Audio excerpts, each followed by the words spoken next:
नमस्कार dear students, कैसे हैं आप सभी। Welcome to another session. हमारा है सेशन नंबर 25 आज का, और आज का हमारा जो विषय है जिस पर हम चर्चा करेंगे वो है telcos versus supreme court. Telecom operators और सुप्रीम कोर्ट के बीच में कल ही एक नया जजमेंट आया है, इस पे हम बात करेंगे, देखेंगे क्या है इससे रिलेटेड चीज़ें। ये आपका वैलिड रहेगा गवर्नेंस एंड इंस्टीट्यूशंस के लिए, पॉलिसीज फ्रेमवर्क के लिए, जुडिशरी के लिए, इंडियन इकोनॉमी के लिए। तो आइए स्टार्ट करते हैं आज का सेशन। 5 बिंदुओं में आज का सेशन हम कवर अप करेंगे। पहला वर्ड्स ऑफ द डे, दूसरा न्यूज एनालिसिस, तीसरा न्यूज क्लिप, चौथा चार्ट ऑफ द डे और पांचवा question of the day. Right, आज बहुत ही अच्छे अच्छे मुद्दों पे बात करेंगे। साथ में जीडीपी जो फिगर आया है परसों ही Q1 का इंडिया का 23.9% से कॉन्ट्रैक्ट, तो ये 23.9 आया कैसे, इसके पीछे की मैथ्स को भी हम समझेंगे। राइट, तो देखते हैं। पहला है words of the day. The fierce serpent may be overcome by the swarms of ants. This is said by Ishoroku Yamamoto. ये बेसिकली एक नेवल चीफ थे और इन्होंने बोला कि जो सबसे भयानक सांप है, सबसे जहरीला सांप भी है, वो चींटियों के स्वाम से भी हराई जा सकती है। तो कुछ भी किया जा सकता है, बस खाली एक अच्छे दृढ़ निश्चय, इंडोमिटेबल विल की जरूरत है। राइट, आज का हमारा, जैसे मैंने आपको बताया था, टेलकोज वर्सेस सुप्रीम कोर्ट, क्या है ये पूरा मैटर देखते हैं। 7 बिंदुओं में हम इसे कवर अप करेंगे। तो स्टार्ट करते हैं। हमारा पहला पॉइंट है एजीआर इशू। क्या है AGR? AGR is adjusted gross revenue. होता क्या है कि जितने भी टेलीकॉम ऑपरेटर्स हैं, अगर वो इंडिया में ऑपरेट कर रहे हैं तो उनको अपने रेवेन्यू का एक पार्ट एज अ लाइसेंस फी और जो स्पेक्ट्रम चार्जेस होते हैं, जो स्पेक्ट्रम बेसिकली गवर्नमेंट ओन करती है, जिसके वो चार्जेस टेलीकॉम ऑपरेटर्स देते हैं, तो ये सब कुछ जो रेवेन्यू है ये उन्हें डीओटी को देना होता है, डिपार्टमेंट ऑफ टेलीकम्युनिकेशंस को। तो डिपार्टमेंट ऑफ टेलीकम्युनिकेशंस ने बोला कि भाई जो एजीआर का जो डेफिनेशन है उसमें आपकी ये अर्निंग तो है ही है, ये रेवेन्यू जो आप दे रहे हो ये तो आपको दे नहीं देने हैं, साथ में आपको और भी रेवेन्यूज देने हैं जो नॉन टेलीकॉम सोर्सेज से आए हैं, जैसे कि उनके एसेट्स, उनके इंटरेस्ट लोन्स। तो इसके बेसिस पे भी वो रेवेन्यू भी आपको इसमें इंक्लूड करना पड़ेगा। तो आपको जो है ना ये पैसा भी अपना देना पड़ेगा। कौन सा पैसा? नॉन टेलीकॉम सोर्सेज का। टेलीकॉम सोर्सेज की लाइसेंस फी तो वो दे ही रहे हैं, साथ ही साथ नॉन टेलीकॉम सोर्सेज का भी पैसा उन्हें देना पड़ेगा। अब हुआ क्या कि जो टेलीकॉम ऑपरेटर्स थे, जैसे Bharti Airtel, Vodafone Idea, Tata Teleservices, तो इनको प्रॉब्लम हुई। इन्होंने फिर जो है ना वेरियस प्लेटफॉर्म्स पे इस डिसीजन को अपोज किया। किसके डिसीजन को? डीओटी के डिसीजन को, कि आप ऐसा नहीं कर सकते, आप हमारे नॉन टेलीकॉम सोर्सेज के रेवेन्यू को क्यों ऐड कर रहे हो। राइट, बाद में क्या हुआ कि अक्टूबर पिछले साल 2019 में सुप्रीम कोर्ट ने डीओटी के हक में फैसला दिया कि भाई ये डेफिनेशन ठीक है एजीआर की, और आपको 3 महीने में ही अपने सारे ड्यूज क्लियर करने हैं।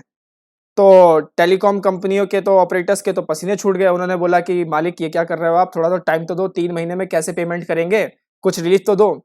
तो ये देखते हुए डीओटी की तरफ से एक सजेशन आया, क्योंकि 2 पार्टीज थी, एक थे आपके टेलकोज और एक थे डीओटी। सुप्रीम कोर्ट की रूलिंग इन 2 के साथ आ रही थी। तो जो डीओटी था उसका सजेशन आया, डीओटी ने कहा कि अच्छा ठीक है, 3 महीने में पेमेंट आप मत कीजिए, आप 20 साल में पेमेंट कर दीजिए और उसका एनुअल इंस्टॉलमेंट बना बना के आप पेमेंट हमें करते रहिए। राइट, तो सुप्रीम कोर्ट की इस पे रूलिंग आई, कल ही रूलिंग आई है, ट्यूसडे को रूलिंग आई है। एपेक्स कोर्ट ने इस पे डिसीजन दिया है कि 20 साल नहीं, आप 10 साल में दो, और साथ ही साथ जो 10% है आपके रेवेन्यूज का वो आप 31 मार्च 2021 तक दोगे। बाकी जो बचा हुआ अमाउंट है वो आप कब दोगे? वो 2021 से 2031 के पीरियड में आप एनुअल इंस्टॉलमेंट के रूप में भरोगे। तो ये सुप्रीम कोर्ट की रूलिंग आई है। अब इससे इफेक्ट क्या पड़ेगा? इससे इफेक्ट ये पड़ेगा कि जो टेलीकॉम ऑपरेटर्स है, जो पहले मरने के कगार पे थे कि शायद बंदी हो जाए, क्योंकि अगर 3 महीने में ही उनको पे करना होता तो फिर वो तो बंदी कर लेते, कहते भाई धंधा करे कैसे, छोड़ो अब इसे, हटाओ इसे, बंद करो इसको, सब कुछ खत्म करो।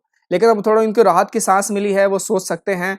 जैसे कि अगर भारती एयरटेल की बात करें तो भारती एयरटेल के पास जो एजीआर का पेमेंट था वो 43,980 करोड़ का था, जिसमें से 18,000 करोड़ वो ऑलरेडी पे कर चुके हैं। बाकी का उनको ये 10 ईयर्स वाली रूलिंग के हिसाब से एनुअल इंस्टॉलमेंट के रूप में पे करना है।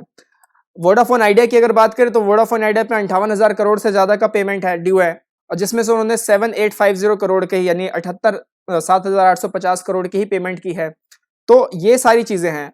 अब एक कोर मुद्दा ये उठ के आ रहा है कि क्या ये जो स्पेक्ट्रम की जो सेलिंग है, जाहिर सी बात है स्पेक्ट्रम जो है वही आपका सारी चीजें चलाने में काम कर रही है, तो स्पेक्ट्रम ऑन कौन कर रहा है? Government of India. तो स्पेक्ट्रम की जो सेलिंग है वो आईबीसी के तहत की जा सकती है, इंसॉल्वेंसी एंड बैंक्रप्सी कोड के तहत की जा सकती है। तो ये एक मुद्दा है और इस पे फैसला कौन लेगा? इस पे सुप्रीम कोर्ट फैसला नहीं लेगा, इस पे फैसला लेगा national company law tribunal, NCLT. तो NCLT, national company law tribunal, इस बेसिक मुद्दे पे फैसला लेगी कि स्पेक्ट्रम जो है वो आईबीसी के एम्बिट में आता है कि नहीं आता, उसकी सेलिंग आईबीसी के तहत की जा सकती है कि नहीं की जा सकती है। So what is IBC? Repeat कर दीजिए एक बार कमेंट थ्रेड में। आईबीसी है इंसॉल्वेंसी एंड बैंक्रप्सी कोड, सरकार लेकर आई थी।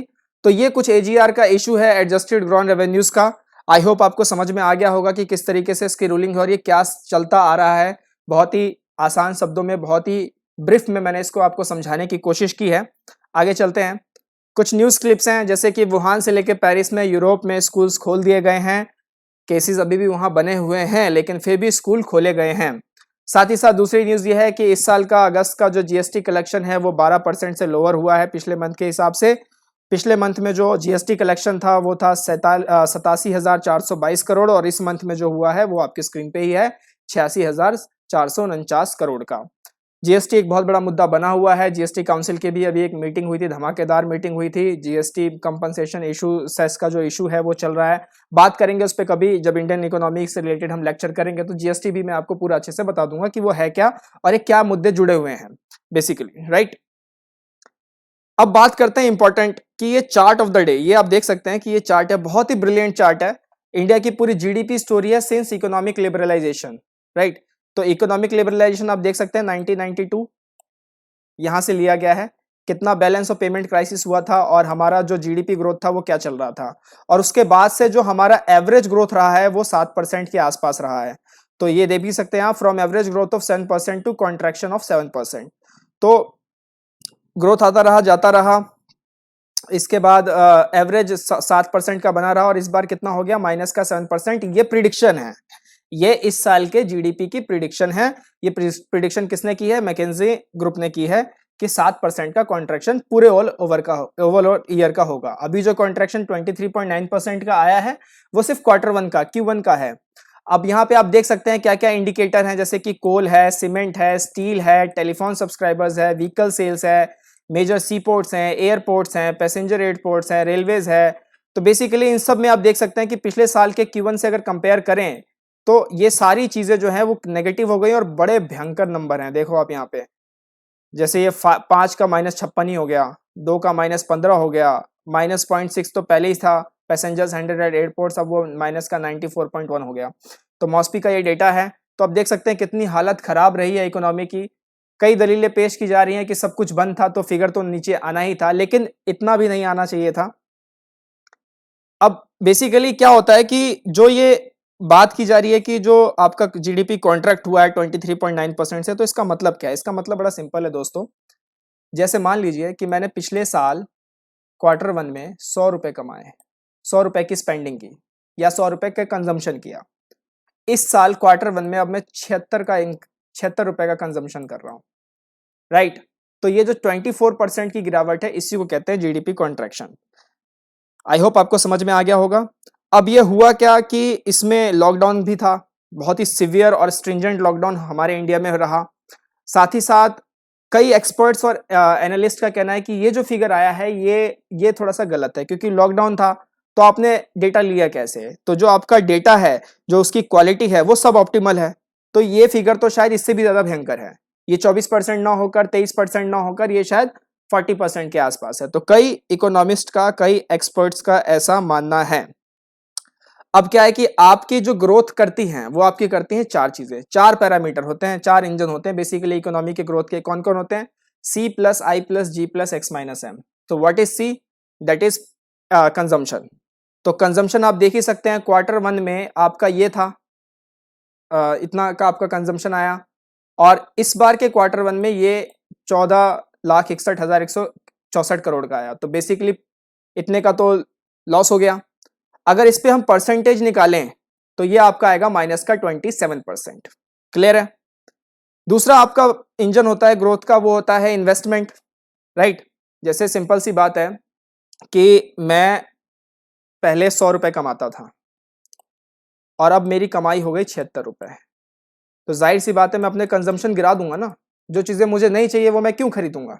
तो मैं अपने कंजम्पशन गिरा दूंगा। सपोज कीजिए कि कुछ एक आटा हम अच्छी क्वालिटी का खाते थे, अब वो कोई सस्ता आटा लेके आएंगे रोटी बनाने के लिए, तो अब होगा क्या कि वो जो पहले 100 रुपए के उसमें सैलरी में जो आटा आता था वो नहीं आ रहा। ऐसा सभी लोग करेंगे, तो दुकानदार भी उस आटे को, उस ब्रांड को नहीं मंगाएगा, क्योंकि वो बोलेगा यार ये बिकती तो है नहीं। और ये खबर फिर कहाँ तक जाएगी, फिर मैन्युफैक्चर तक जाएगी, जो उनको बना रहे हैं, जो उनको सेल आउट कर रहे हैं बिजनेस, तो फिर वो उसमें इन्वेस्टमेंट नहीं करेंगे, बोलेंगे भाई इसकी डिमांड तो गिर गई। तो बेसिकली यही हुआ है, कंजम्पशन गिर गया है तो इन्वेस्टमेंट भी गिर गई है। अब आप यहां से साफ देख सकते हैं कि कंजम्पशन के गिरने से एक्सपेंडिचर के इन्वेस्टमेंट के गिरने में भी क्या फर्क है। इसमें -47% का ड्रॉप है, 47% का बेसिकली ड्रॉप है। अब बच गया आपका गवर्नमेंट का एक्सपेंडिचर, तो ये थोड़ा सा इंक्रीज हुआ है क्योंकि काफी लोगों को मदद करनी थी, माइग्रेंट्स का भी इशू रहा था। इसके बाद इसमें 16% की ग्रोथ है। एक्सपोर्ट्स माइनस इंपोर्ट्स, हमारा जो देश है, हम लोग एक्सपोर्ट्स इंपोर्ट्स हम लोग ज्यादा करते हैं, एक्सपोर्ट्स कम करते हैं, इसलिए फिगर हमेशा नेगेटिव रहता है। लेकिन इस साल ये फिगर पॉजिटिव रहा। जो x माइनस एम था वो इस साल पॉजिटिव रहा। पॉजिटिव क्यों रहा? पॉजिटिव इसलिए रहा कि ऐसा नहीं है कि एक्सपोर्ट ज्यादा हो गए, इंपोर्ट्स गिर गए, तो जिसके वजह से फिगर पॉजिटिव आ गया। तो ये भी, इसमें भी जो ग्रोथ रही वो 165% की रही। तो अगर आप इन सभी को कैलकुलेट करके एडअप करोगे तो आपका जो नेट परसेंटेज ईयर चेंज आता है ईयर ऑन ईयर Q1 का, तो वो आएगा 23.9। तो इतने से आपका ड्रॉप हुआ है। आई होप आपको समझ में आ गया होगा इसके पीछे का बेसिक मैथ्स कि कैसे ये फिगर निकाला गया। ये चार्ट मैं आपके लिए लेके आया हूं, मॉस्पी से है ये चार्ट, राइट। और आज का last question of the day, consider the following statements regarding military exercises. पहला, Yudh Abhyas India and US, Mitra Shakti India and Sri Lanka, Indra India and Russia, Suryakiran India and Nepal. Which of the following statements are correctly matched?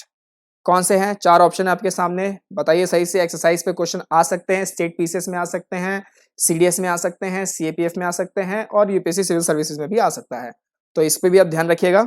And the correct answer is option D. चारों ही option बिल्कुल सही है। अभी हाल ही में आज ही का एक लेटेस्ट अपडेट है कि अभी इंडिया रशिया के बीच में इंद्र एक्सरसाइज हुई है अंडमान एंड निकोबार सी में। आई होप आपको अच्छा लगा होगा। मैं एक बार फिर से आपको सब कुछ दिखा दूं क्या क्या हमने आज कवर अप किया। इशिरोको यामामोतो का एक बेहतरीन स्टेटमेंट, बेसिकली कमांडर थे तो कमांडिंग वाली बात ही कहेंगे। उसके बाद टेलीकॉम वर्सेस सुप्रीम कोर्ट का पूरा मामला, एजीआर का इशू है क्या, कुछ news clips, chart of the day, कैसे फिगर 23.9 पे आया, और question of the day. I hope आपको मजा आया होगा। इसी तरीके से अपना प्यार और सपोर्ट हमारे लिए बनाए रखिए। तो मैं आज के लिए आपसे लूंगा अलविदा, मिलेंगे अगले एक्साइटिंग सेशन में। टिल देन टेक केयर, नमस्ते, बाय बाय, जय हिंद।